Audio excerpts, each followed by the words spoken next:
नमस्कार, मैं सुनीता गोदारा, मेरे YouTube चैनल पर आपका स्वागत है। आज हम कक्षा 12 पुस्तक सृजन के अध्याय 12 सरदार पूर्ण सिंह द्वारा रचित मजदूरी और प्रेम निबंध का अध्ययन करेंगे। चलिए सबसे पहले हम जानते हैं इनका जीवन परिचय। इनका जन्म हुआ 1881 ईस्वी में और मृत्यु हुई 1931 ईस्वी में।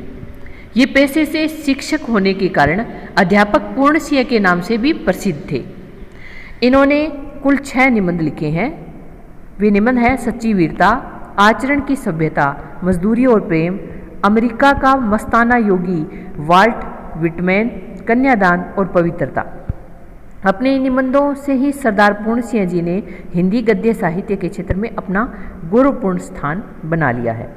यहाँ जो निबंध आया है मजदूरी और प्रेम, इसमें मेहनतकश लोगों के श्रम और उसके सच्चे मूल्य की विवेचना की गई है।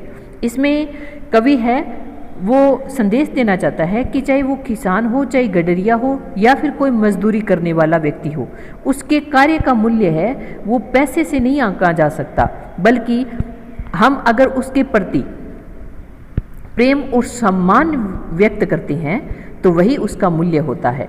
उनके प्रति हमें श्रद्धा और स्नेह का भाव रखना चाहिए। चलिए अब हम पढ़ते हैं मजदूरी और प्रेम निबंध। हल चलाने वाले का जीवन।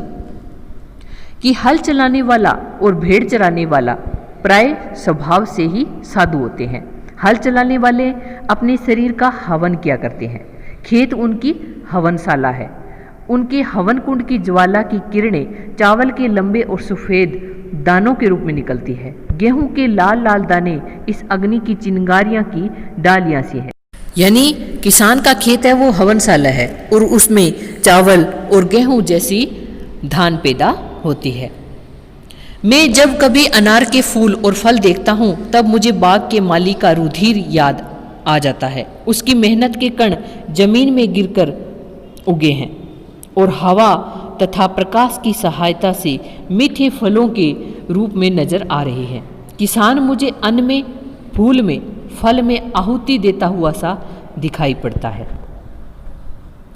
कहते हैं ब्रह्माहुति से जगत पैदा हुआ है। अन्न पैदा करने वाले में किसान भी ब्रह्मा के समान है।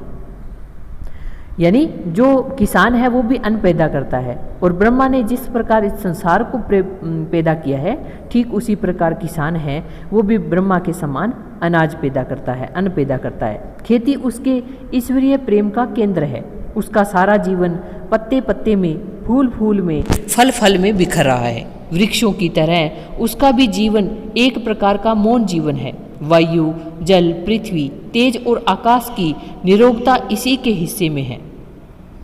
विद्या यह नहीं पढ़ा, जप और तप यह नहीं करता, संध्या वंदनादि इसे नहीं आते, ज्ञान ध्यान का इसे पता नहीं, मंदिर मस्जिद गिरजे में से इसे कोई सरोकार नहीं, केवल साग पात खाकर ही यह अपनी भूख निवारण कर लेता है। ये किसके लिए कहा है? किसान के लिए। यानी वो ना तो कोई जप तप करता है, ना संध्या वंदनादि करता है और ना ही मंदिर मस्जिद आदि में जाता है। यानी उससे तो साग पात खाकर ही अपना जीवन निर्वाह करना है। ठंडे चश्मों और बहती हुई नदियों के शीतल जल से वह अपनी प्यास बुझा लेता है। प्रातःकाल उठकर यह अपने हल बैलों को नमस्कार करता है और हल जोतने चल देता है। दोपहर की धूप इसे भाती है। इसके बच्चे मिट्टी ही में खेल खेल कर बड़े हो जाते हैं। इसको और इसके परिवार को बैल और गांव से प्रेम है। उनकी यह सेवा करता है। पानी बरसाने वाले के दर्शनार्थ आंखें नीले आकाश की ओर उठती है। दर्शनार्थ का अर्थ है दर्शन करना, यानी वो बादलों की ओर देखता है। पानी बरसाने वाले कौन है? बादल है। तो बादल के लिए वह आकाश की ओर देखता है। नैनों की भाषा में यह प्रार्थना करता है। सराय प्रातः दिन और रात विधाता इसके हृदय में अचिंतनीय और अद्भुत आध्यात्मिक भावों की वृष्टि करता है। वृष्टि करना यानी वर्षा करना। यदि कोई इसके घर आ जाता है तो यह उनको मृदु वचन और मीठे जल और अन्न से तृप्त करता है।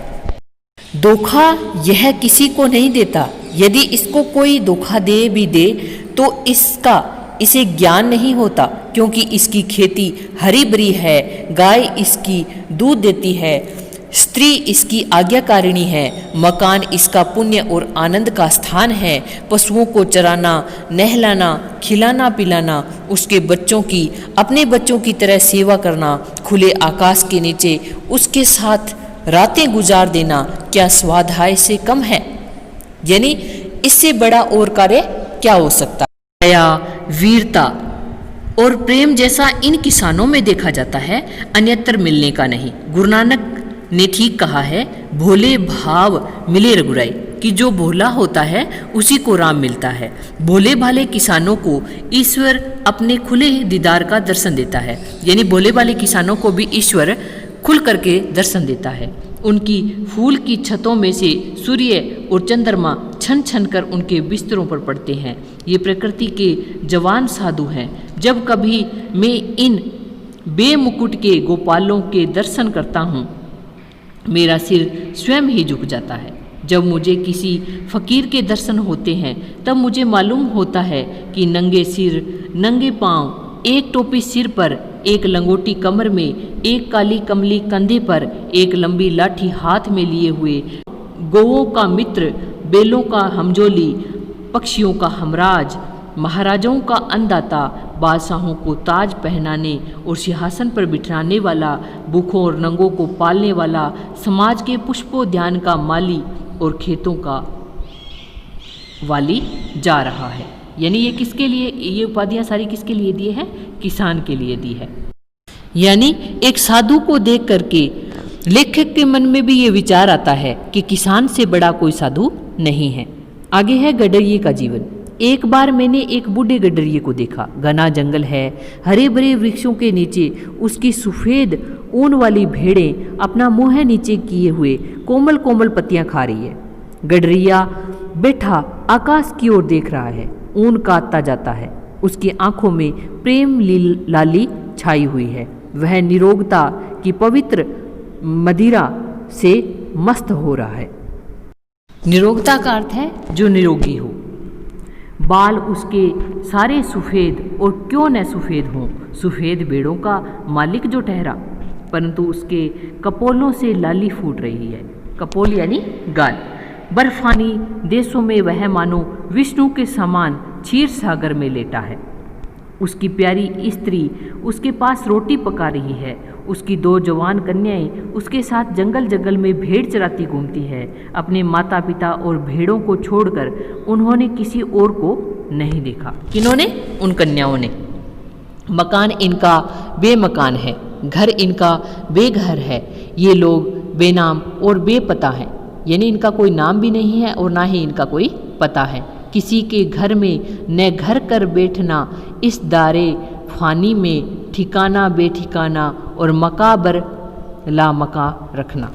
यानी इनका ना तो कोई घर है, ना ही कोई इनका द्वार है, ना ही इनका कोई ठिकाना है, यानी बिना ठिकाने के है। इस दिव्य परिवार को कुटी की जरूरत नहीं है। जहाँ जाते हैं एक घास की झोपड़ी बना लेते हैं। दिन को सूर्य और रात को तारागण इनके सखा हैं, यानी दिन में तो सूर्य इनका सखा है और रात को तारागण इनके सखा हैं।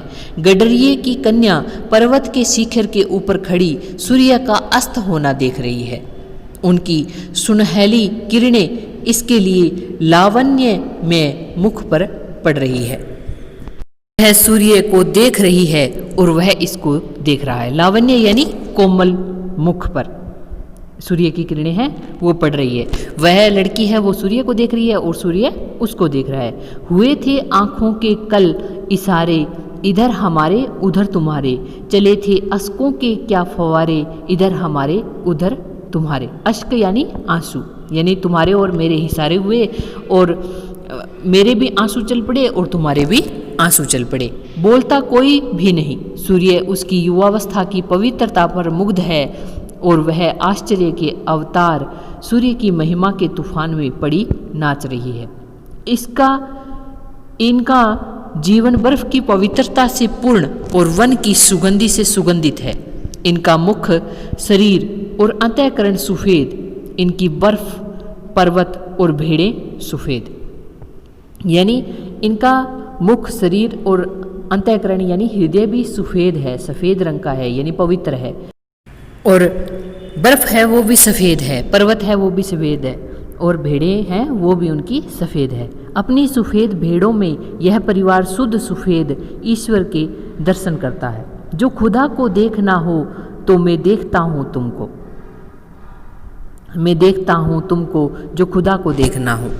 यानी यहाँ पर जो भेड़ें हैं उनके लिए कह रहा है कि ये अगर मुझे खुदा को देखना है तो मैं तुम्हें देख रहा हूँ, और अगर मैं तुम्हें देखता हूँ तो इसका मतलब मैं खुदा को ही देख रहा हूँ। भेड़ों की सेवा ही इनकी पूजा है। जरा एक भेड़ बीमार हुई, सब परिवार पर विपत्ति आई। दिन रात उसके पास बैठे कट देते हैं। उसे अधिक पीड़ा हुई तो इन सब की आंखें शून्य आकाश में किसी को देखने लग गई। पता नहीं ये किसे बुलाती हैं।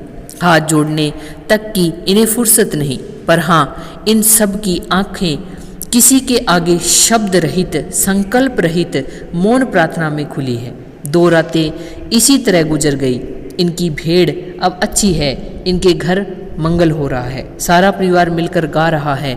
इतने में नीले आकाश पर बादल घिरे और झमझम बरसने लगे, मानो प्रकृति के देवता भी इनके आनंद से आनंदित हुए। बूढ़ा गडरिया आनंद मत होकर नाचने लगा। वह कहता कुछ नहीं, रग रग उसकी नाच रही है। पिता को ऐसा सुखी देख दोनों कन्याओं ने एक दूसरे का हाथ पकड़कर पहाड़ी राग अलापना प्रारंभ कर दिया। यानी पहाड़ी राग में वो कुछ गाने लगी। साथ ही धम धम थम थम नाच की उन्होंने धूम मचा दी।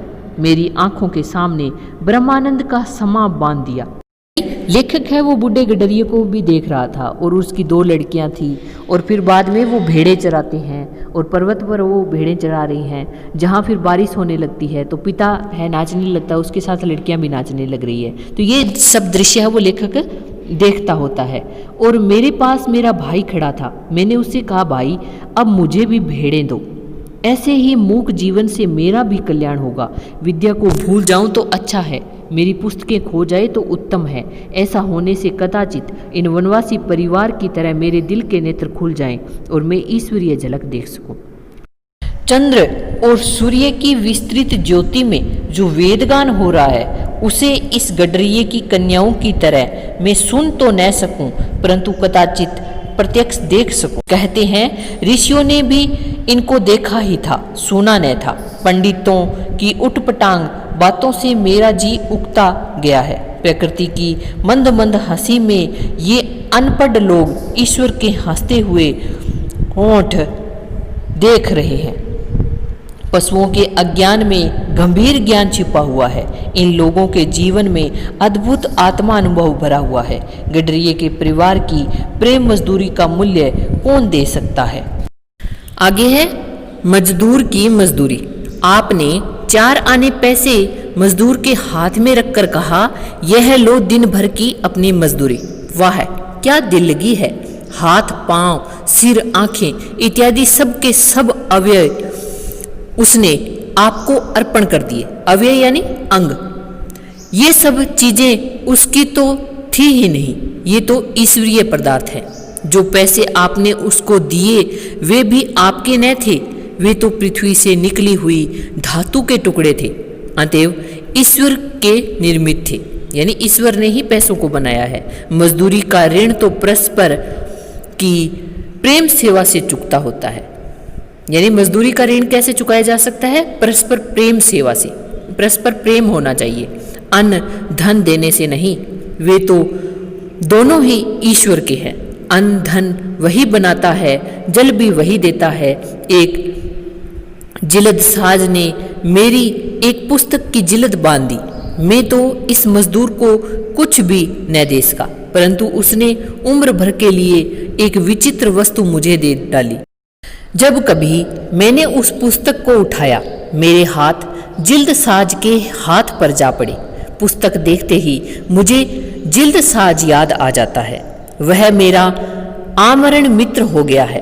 पुस्तक हाथ में आते ही मेरे अंतःकरण में रोज भरत मिलाप का सा समा बांध जाता है। यानी जब वो पुस्तक को छूते हैं तो उन्हें ऐसा लगता है जैसे जिल्द साज जिसने इस पर जिल्द चढ़ाया था उसने भी इस पर हाथ रखे थे।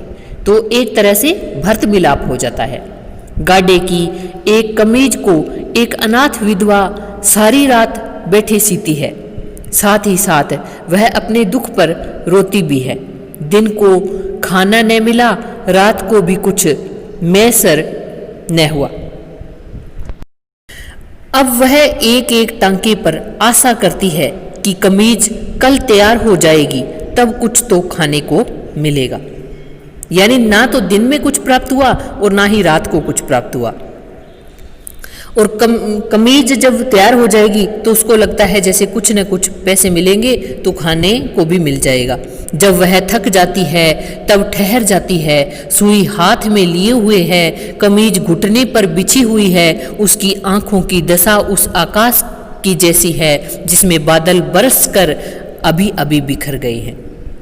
यानी जैसे बादल बरसते हैं उसी प्रकार उसकी आंखों से आंसू बरस रहे हैं। खुली आंखें ईश्वर के ध्यान में लीन हो रही है।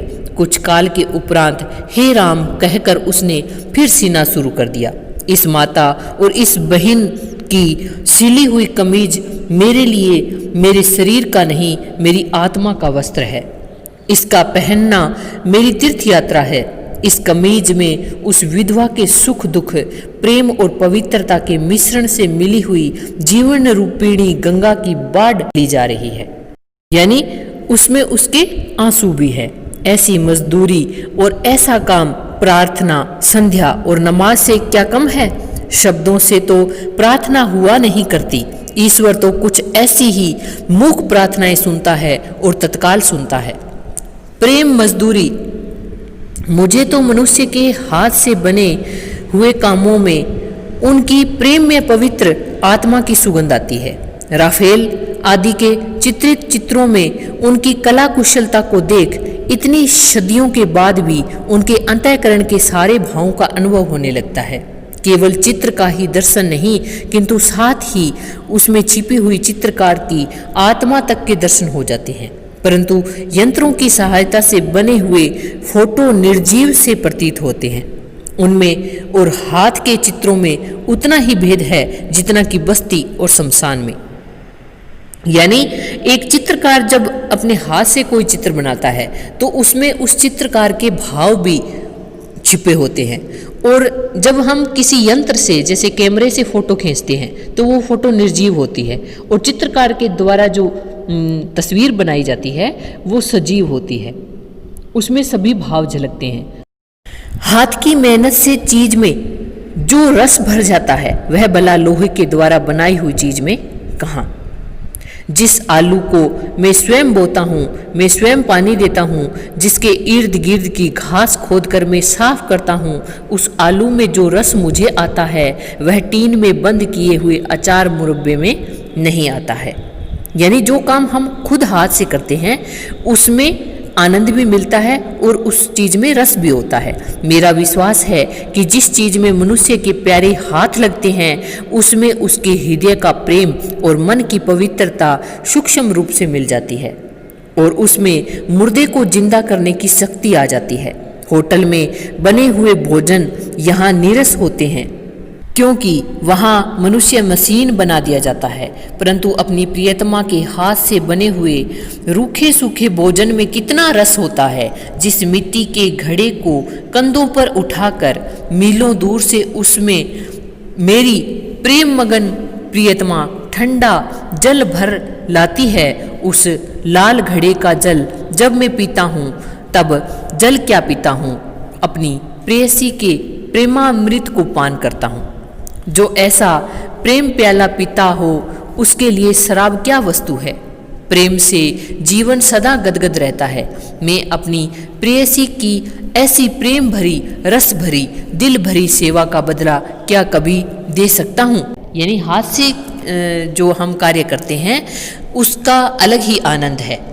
उधर प्रभात ने अपनी सफ़ेद किरणों से अंधेरी रात पर सफ़ेदी सी चिटकाई।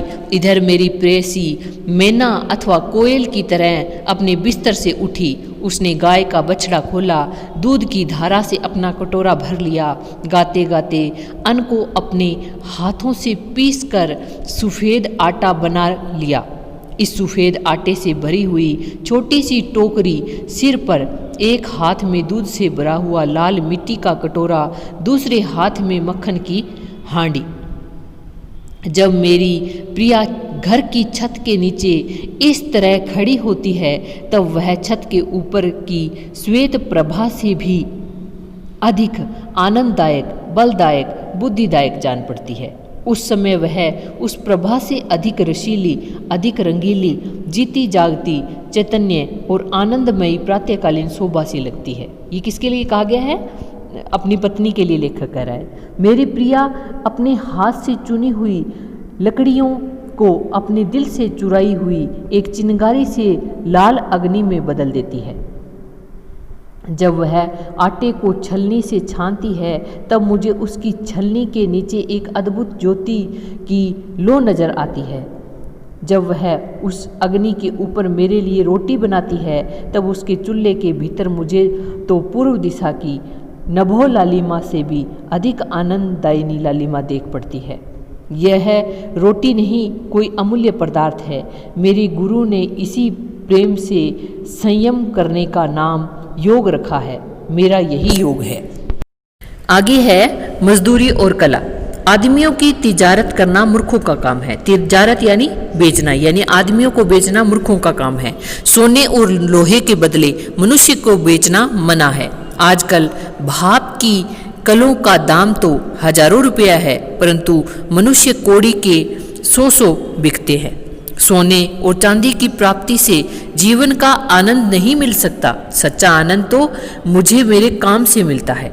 मुझे अपना काम मिल जाए तो फिर स्वर्ग प्राप्ति की इच्छा नहीं। मनुष्य पूजा ही सच्ची ईश्वर पूजा है। मंदिर और गिरजे में क्या रखा है? ईंट, पत्थर, चूना, कुछ ही कहो। आज तो हम अपने ईश्वर की तलाश मंदिर, मस्जिद, गिरजा और पोथी में न करेंगे। अब तो यही इरादा है कि मनुष्य की अनमोल आत्मा में ईश्वर के दर्शन करेंगे।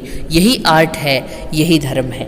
मनुष्य और मनुष्य की मजदूरी का तिरस्कार करना नास्तिकता है। यानी अगर आप मनुष्य की मजदूरी का तिरस्कार करेंगे तो इसका मतलब आप ईश्वर से प्रेम नहीं करते हैं, नास्तिक हैं। बिना काम, बिना मजदूरी, बिना हाथ के कला कौशल के विचार और चिंतन किस काम के? सभी देशों के इतिहास से सिद्ध है कि निकम्मे पादरियों, मौलवियों, पंडितों और साधुओं का दान के अन्न पर पला हुआ ईश्वर चिंतन अंत में पाप, आलस्य और भ्रष्टाचार में परिवर्तित हो जाता है। यानी जो पादरी है, मौलवी हैं, पंडित है, साधु है, इनके पास तो बिना काम के ही पैसा आता है और ऐसे लोग हैं वो पाप के भागीदार बनते हैं। जिन देशों में हाथ और मुँह पर मजदूरी की धूल नहीं पड़ने पाती वे धर्म और कला कौशल में कभी उन्नति नहीं कर सकते। पद्मासन निकम्मे सिद्ध हो चुके हैं, वहीं आसन ईश्वर प्राप्ति करा सकते हैं। जिनसे जोतने, बोने, काटने और मजदूरी का काम लिया जाता है। लकड़ी, ईंट और पत्थर को मूर्तिमान करने वाले लुहार, बढ़ई, मेमार तथा किसान आदि वैसे ही पुरुष हैं जैसे कवि, महात्मा और योगी आदि। उत्तम से उत्तम और नीच से नीच काम सबके सब प्रेम शरीर के अंग हैं। यानी पद्मासन लगा करके जो निकम्मे लोग बैठते हैं उनको हमने सिद्ध बना दिया है।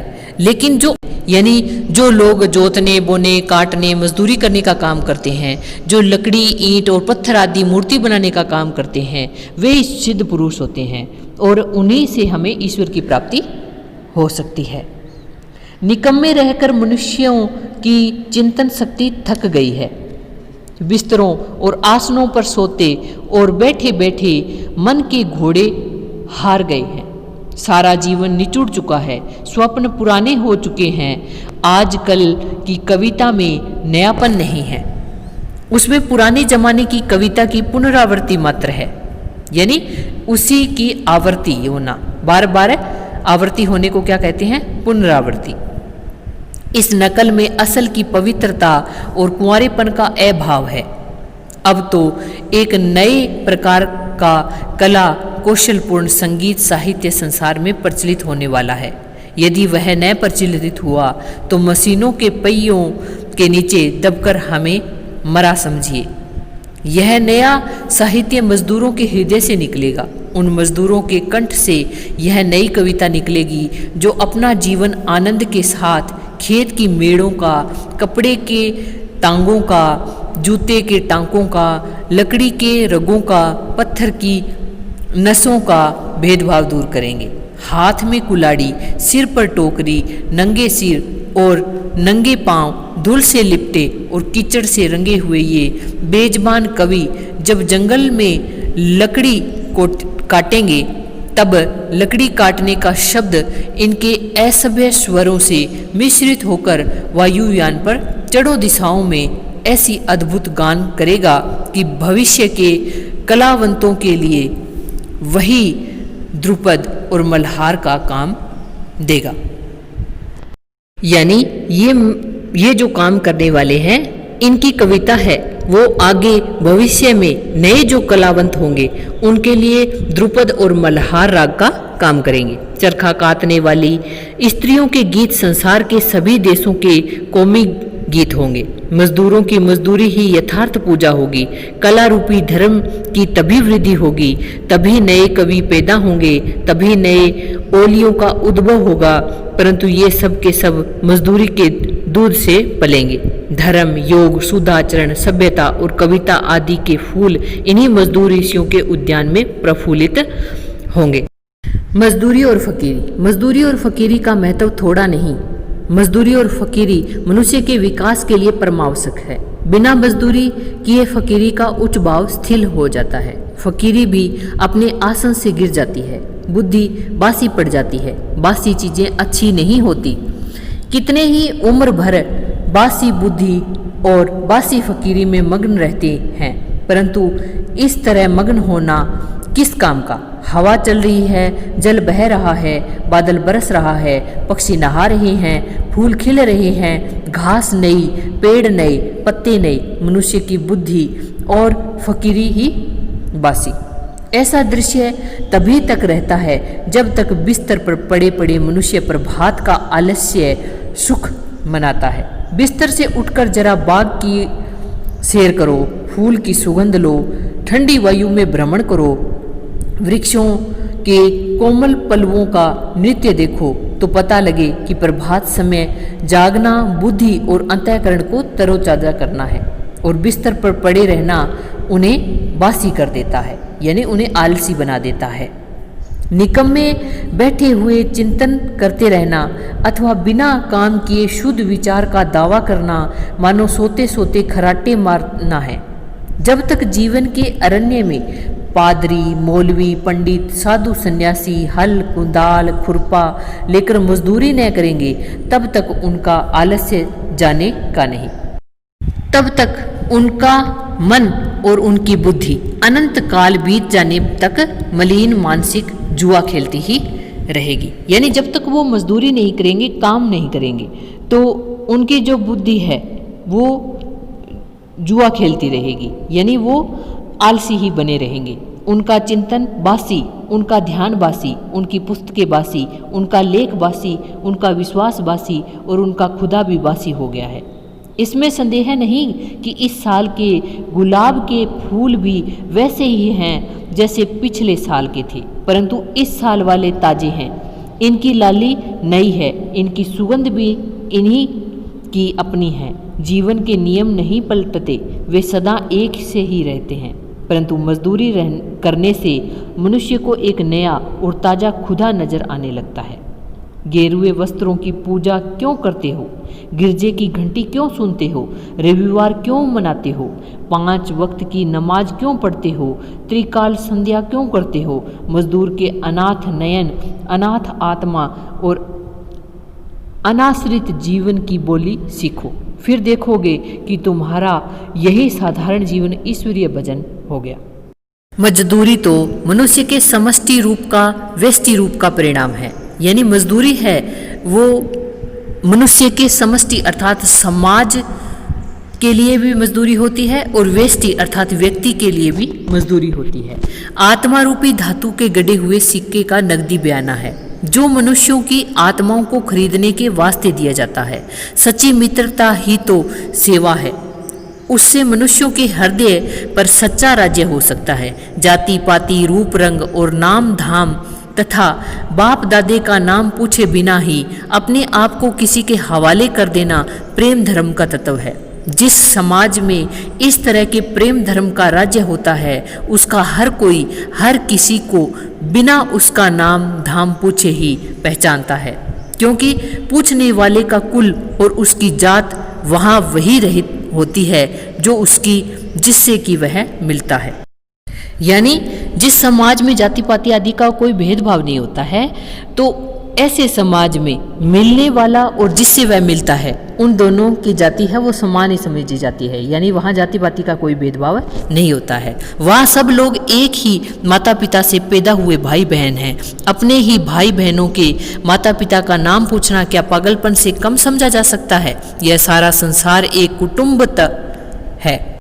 लंगड़े लूले अंधे और बहरे उसी मोरूसी घर की छत के नीचे रहते हैं, जिसकी छत के नीचे बलवान निरोग और रूपवान कुटुंबी रहते हैं। मूढ़ों और पशुओं का पालन पोषण बुद्धिमान सबल और निरोग ही तो करेंगे। यानी मूढ़ अर्थात मूर्ख, यानी पशुओं और मूर्खों का पालन पोषण है वो बुद्धिमान और सबल और निरोगी व्यक्ति ही करेंगे। आनंद और प्रेम की राजधानी का सिंहासन सदा से प्रेम और मजदूरी के ही कंधों पर रहता आया है। कामना सहित होकर भी मजदूरी निष्काम होती है, क्योंकि मजदूरी का बदला ही नहीं। निष्काम कर्म करने के लिए जो उपदेश दिए जाते हैं उनमें अभावशील वस्तु सुभावपूर्ण मान ली जाती है। पृथ्वी अपने ही अक्ष पर दिन रात घूमती है। यह पृथ्वी का स्वार्थ कहा जा सकता है, परंतु उसका यह घूमना सूर्य के इर्द गिर्द घूमना तो है। और सूर्य के इर्द गिर्द घूमना सूर्यमंडल के साथ आकाश में एक सीधी लकीर पर चलना है। यानी जहाँ पृथ्वी है वो सूर्य के इर्द गिर्द घूमती है, लेकिन वो सीधी भी चलती है, यानी सूर्य के साथ साथ चलती है, एक सीध बनाए रखती है। अंत में इसको गोल चक्कर खाना सदा ही सीधा चलना है। इसमें स्वार्थ का अभाव है, यानी इसमें उसका स्वार्थ नहीं है, बल्कि वह गोल चक्कर खुद भी खाती है लेकिन फिर भी एक सीध में रहती है। इसी तरह मनुष्य की विविध कामनाएं उसके जीवन को मानो उसके स्वार्थ रूपी धुरे पर चक्कर देती है, परंतु उसका जीवन अपना तो है ही नहीं, वह तो किसी आध्यात्मिक सूर्यमंडल के साथ की चाल है और अंततः यह चाल जीवन का परमार्थ रूप है। स्वार्थ का यहाँ भी अभाव है। जब स्वार्थ कोई वस्तु ही नहीं तब निष्काम और कामनापूर्ण कर्म करना दोनों ही एक बात हुई। यानी जिस प्रकार से सूर्यमंडल के इर्द गिर्द धरती है वो चक्कर लगाती है, तो उसका चक्कर लगाना एक विधि का विधान है, वह उसका स्वार्थ नहीं है। ठीक उसी प्रकार से एक मनुष्य द्वारा अपनी जीवन की कामनाओं के लिए मजदूरी करना भी उसका स्वार्थ नहीं है, बल्कि उसका एक कर्म है। इसीलिए मजदूरी और फकीरी का अन्योन्याश्रय संबंध है। मजदूरी करना जीवन यात्रा का आध्यात्मिक नियम है। जॉन ऑफ आर्क की फकीरी और भेड़ चराना, टॉलस्टॉय का त्याग और जूते गांठना, उमर खयाम का प्रसन्नतापूर्वक तंबू सीते फिरना, खलीफा उमर का अपने रंग महलों में चटाई आदि बुनना, ब्रह्मज्ञानी कबीर और रैदास का शूद्र होना, गुरु नानक और भगवान श्री कृष्ण का मूक पशुओं को लाठी लेकर हाँकना सच्ची फकीरी का अनमोल भूषण है। यानी कहने का मतलब ये है कि जब कोई मजदूर मजदूरी करता है तो वो उसकी आध्यात्मिक जीवन यात्रा है, उसको उसका स्वार्थ नहीं कह सकते। आशा करती हूँ आपको ये वीडियो अच्छी लगी होगी। अगर अच्छी लगी है तो मेरे चैनल को सब्सक्राइब करें, लाइक करें और शेयर करना ना भूलें। Thank you.